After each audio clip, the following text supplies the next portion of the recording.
Muling nagsagawa ng awareness lecture ang Tarlac City PNP para sa mga mag-aaral ng Alvidia Agoso High School dito sa Barangay Agoso, Tarlac City.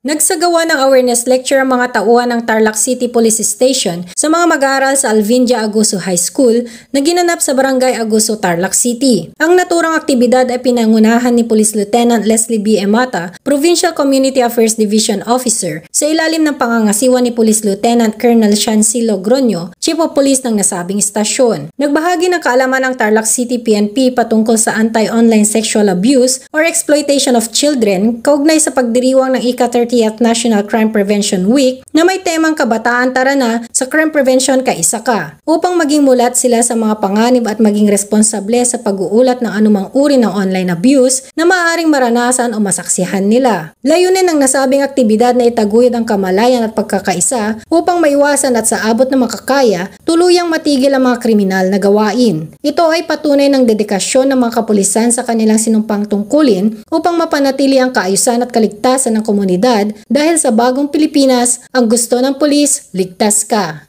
Mula dito sa Barangay Alvidia Agoso, Tarlac City, ako ang inyong PNN correspondent, Patrolwoman Maureen Tiaki, alagad ng batas, tagataguyod ng Balitang Pulis.